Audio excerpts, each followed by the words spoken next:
नमस्कार. सर्वप्रथम तुमच्या सर्व टीमचे अभिनंदन. तुम्ही पत्रकार बंधू आमच्या घरला येऊन आमची मुलाखत घ्यायला. मला महाराष्ट्र शासनाचा कृषीभूषण पुरस्कार जाहीर झाला 2024चा. त्याबद्दल तुम्ही इथं मुलाखत घ्यायला आल्याबद्दल सर्वांचे आधी धन्यवाद. माझे नाव विश्वनाथ गोविंदराव होळगे, राहणार दापशेठ, तालुका लोहा, जिल्हा नांदेड. Mobile number 9764025209. मी 2014 पासून पूर्ण आर्या नैसर्गिक शेती 14 एकरवर पूर्ण करतो व माझ्या गावामध्ये गट स्थापन 126 शेतकऱ्याचा गट स्थापन करून मी सर्वांना थोडी का होईना पण पूर्ण त्याला नैसर्गिकच्या आमच्या मार्गदर्शनाखाली पूर्ण गट आमचा नैसर्गिक शेती करते.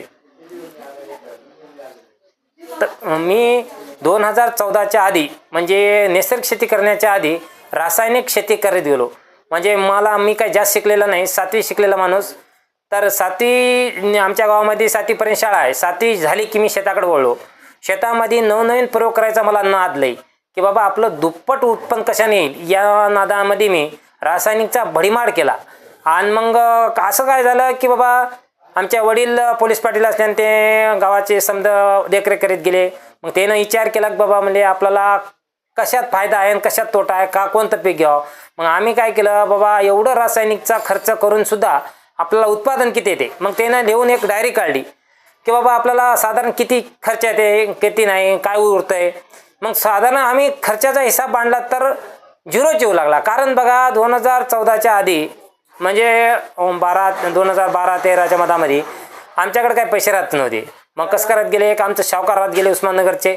त्या शावकाराकडून आम्ही आणा समद बियाणं आणि मग ते काय करत गेले, सवयीचं म्हणून आपला पीक निघालं की पैसे घेऊ, म्हणजे कापूस आला की त्यानं घेऊन जावं. साधारण आमच्या 14 एकर शेतीसाठी 70,000चा खर्च येत गेला.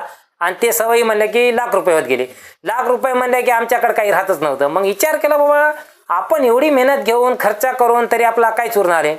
मग काय झालं, राष्ट्रीय संघाचं समशंक म्हणजे ग्रामिकाचं काम आमच्या गावात चालतंय.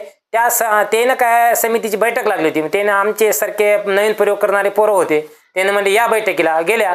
त्यानं म्हणजे बा बिगर खतात शेती होती आणि तुम्ही करीत असल्या तर शिबिर करा. मग पद्मश्री सुभाष पाळेकर सरांचं शिबिर लागलं होतं जालन्याला 14/15/14ला. मग आम्ही उन्हाळ्यामध्ये पद्मश्री सुभाष पाळेकर सरांचं 6 दिवसाचं शिबिर केलं.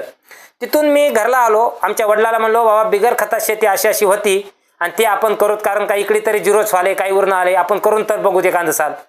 मग आमच्या वडिलांना म्हणले की बाबा आमचे आई वडील काय म्हणजे तुझ्या मनानं तुला आवडत असेल तर कर म्हणजे बेशक. मग मला बरं वाटलं की आमच्या म्हणजे कोणी बी खत बंद करा म्हणले की कोणी परवानगी देत नाही, पण माझ्या आई वडिलांनी परवानगी दिली. तू शेताकडे आहेस, काही बी कर. आमचे ननगे 4 भाऊ ते शिकायला होते. मग त्यामुळं मी शेतीचा सांभाळली. मग त्यानं म्हणजे तुला जर पटत असेल आणि तुला जर उत्पादन येत असेल वाटत असेल तर कर. मग मी आईवडिलांची मंजुरी घेतली कीच मग शेताकडे वळलो. पद्मश्री सुभाष पाळेकर सरांच्या तंत्रावर मी पूर्ण शेती तयार करायला सुरुवात केली. उन्हाळ्यामध्ये घनजीवामृत समद तयार केलं. घनजीवामृत, जीवामृत म्हणजे उन्हाळ्यामध्ये आम्हाला जीवामृत आणि घनजीवामृत करावं लागते, ते तयारी केली. नंतर आम्हाला कोण्या पिकात कोणतं घ्यावं, कोण्या व्यवहारात काय घ्यावं हे शिकलं, म्हणजे माहिती घेऊन टाकलं. 2014मध्ये जे 14-15चा दुष्काळ पडला होता त्यावेळेस समजे पिकं बंद म्हणजे सुकू लागले आणि आमचे तेवढे पिकं तरतरीत होते, कारण आम्हाला खताचा दाना नव्हता. म्हणजे आम्हाला अनुभव आला की बा आपण टिकता. मग तिथून हळूहळू आम्ही सरकत गेल्या. 2000 म्हणजे 2-3 वर्ष इतकी बेजारी झाली, म्हणजे आम्हाला काही अनुभवच लागणार गेला की कुठं काय करावं, काय कमी पडलं आहे. 2-3 वर्षाच्या नंतर आम्हाला हळूहळू कळू लागलं की आपल्याला कुठं कोण्या वरात काय घ्यावं लागते, कोणत्या पिकाला काय लागते, पूर्ण माहिती तिथून सुरुवात झाली. मग हळूहळू 2-3 वर्ष गेले की 2017मध्ये राष्ट्रीय संघानं एक नांदेडला आम्हाला चिखलवाडी कॉर्नर येथे स्टॉल लावून दिला, म्हणजे भाजीपाल्याचा. मग आम्ही भाजीपाल्यात उतरलो. मग आपली विक्री व्यवस्था पण सुरू झाल्यामुळं 4 पैसे सुरू झाले. नैसर्गिक शेतीचा माल कटा सुरू झाला. मग कृषी विभागानं आमची दखल घेत आमचे तवा तालुका कृषी अधिकारी अरुण घुमनवाड सर होते. त्यानं नैसर्गिक शेती म्हणे ते नेऊन बघा आमचं काय ते नेऊन म्हणजे कृषी महोत्सव लागला नांदेडला की आमचा स्टॉल नेऊन तिथं लावा. त्यावेळेस आपले इटनकर आधी डोंगरे साहेब होते. डोंगरे साहेबांना शेताला येऊन गेले. नंतर इटनकर साहेब आले. इटनकर साहेब आल्यानंतर राऊत साहेब आले. नांदेडचे जितके आता 4 कलेक्टर झाले 4ला 4 आपल्या शेतात येऊन शिवार फेरी घेऊन येऊन गेले. मग आम्हाला काय वाटलं बा आपली जाहिरात झाली पाहिजे. मग काय करायला पाहिजे, शिवार फेरी घेतली पाहिजे, नांदेडच्या ग्राहकाला आपल्या शेतात आणून दाखवलं पाहिजे. विषमुक्त अन्न काय राहते, कोणतं पीक जमिनीत कसं येते त्याला कळायला पाहिजे. त्यासाठी मग शिवार फेरी आम्ही डिसेंबरमध्ये शिवार फेरी घ्यावा, फ्री जेवण समजा खाणं पिणं त्या समजायचं येणाऱ्याचं ठेवावं. म्हणजे फी काही ठेवू नये की कोणी शेतकरी येऊ, ग्राहक म्हणजे व्यापारी येऊ की कोणी येऊ. मग शिवार फेरी घेतले की आमची जाहिरात जास्त होत गेली आणि मग माल कटत गेला. आणि मग त्या सिटीच्या लोकांना कळाले की बा कोणतं पीक काय येतंय, गांजरं कुठे येतात, शेंगा कशा लागतात, वाल कसा राहतंय, म्हणजे त्याला अनुभव या गेला, त्याची संख्या वाढू लागली. म्हणजे शिवार फेरीमुळं आम्हाला आमची हे वाढत गेली, जाहिरात वाढत गेली, माल कटत गेला. हळूहळू मग आता आम्ही 2022 पासून कृषी भूषणसाठी प्रस्ताव टाकीत गेला. शासनाचं काहीतरी आपल्याला आधार राहावं आणि कुठेतरी आपली दखल घ्यावं. 2022 पासून मी पूर्ण नैसर्गिक शेतीवर प्रस्ताव टाकावं, कृषी विभागाकडून हे भेटावं. पण खूप लय अडचणी राहतात, का कोणी काही म्हणते, कोणी काही म्हणते. मग त्याच्यामुळं आम्हाला 2024चा कृषी भूषण पुरस्कार जाहीर झाला. त्यामुळं मला आता असं वाटायलंय की बाबा काहीतरी मी 2014 पासून जी शेती करतो त्याचं काहीतरी मला चीज झालं.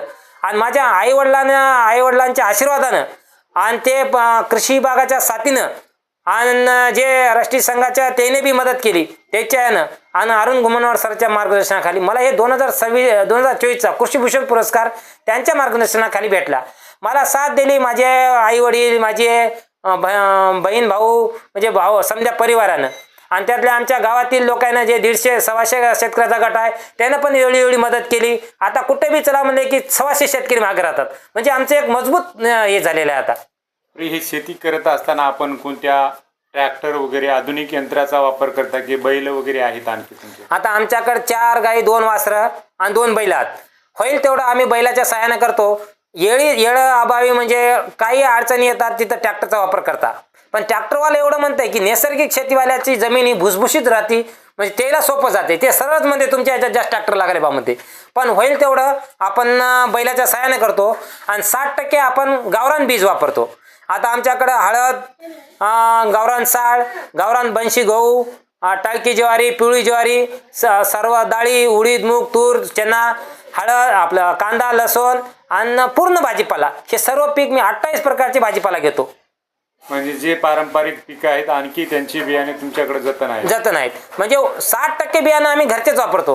कारण काही जसं गोबी, पत्तागोबी, फुलगोबीचं ती बी तयार आपल्याच्यानं होत नाही, मुळ्याचं होत नाही, ते मार्केटहून आणतो. पण जितकं होईल तेवढं आपल्याला आपल्या घरचंच बियाणं वापरतो. आणि शेतकऱ्यांना माझं एक आव्हान आहे की बाबा आपण थोडी का होईना नैसर्गिक शेती केली पाहिजेत. कारण आपलं आरोग्य आपल्या हातात आहे. प्रत्येक शेतकऱ्याने जर कमीत कमी ज्याच्या जमिनीनुसार 4 एकर असेल तर 1 एकर करा, 2 एकर असेल तर 10 गुंठे करावं, पण नैसर्गिक करावं. कारण आपलं घर हे आपण आधी सांभाळावं आणि नंतर मग इकरी व्यवस्थापन करावं. कारण मी जर छोटं केलं असलं तर आमचं कोणी खरंच धरत नव्हतं. मी 14 एकर नसला तर सुरुवातीला एकरभर केलं असतं तर आमचे शेजारी सहज म्हणत होते त्या वावराचं काय खरं आहे, त्या वावरात टाकतं, या वावरात टाकला, मग कोण खरं धरत होतं. मला मार्केटमध्ये उतरायचं होतं आणि नैसर्गिक शेती ही पिकती हे समाजापुढं आणायचं होतं. त्यामुळे मी 14 एकरला 14 एकर जमीन नैसर्गिकरित्या केलेली आहे. आणि आता आमचं समजा खूप छान मध्ये पिकत आहे. बरं, जे माल असतो समजा नैसर्गिक माल तुम्ही जे पिकवता त्याचा दर आणि रासायनिक पद्धतीने जो माल पिकवला जातो तर बाजारपेठेमध्ये दोघांमध्ये काही तफावत वगैरे असते? आहे ना. कसं आहे, आमच्या मार्केटला भाव बांधीव आहे, वरीसभर एकच भाव राहते. जर साधारण आपण मार्केटचा भाव कसं करता मे, जून, जुलै, ऑगस्ट या 4-5 महिन्यामध्ये इतका वाढतो की 100 रुपये किलो टमाटो होते. पण त्यावेळेस आमचं 40 रुपये किलो राहते. आणि त्यानंतर हिवाळ्यामध्ये 5 रुपये किलोनं मार्केटला टमाटो विकते, त्यावेळेस आमचं 40नं चिकते. म्हणजे एक ग्राहकाला मजबूत होतं की ग्राहकाला बी आपला भाव बांधून राहते. वरीसभर एकच भाव राहते. 10 ते 15 रुपये पावचं माळव कोणाला बी खायला वाटते. कारण साधारण जर डॉक्टरनं म्हणलं बा आपल्याला नैसर्गिकरित्या माळव खायचंय तर ते काय करते, ड्रॉवरला वाटलं होते. मग ड्रॉवरला कळायला पाहिजे 10 रुपये पाव म्हणजे आपल्याला काही वाटू नये.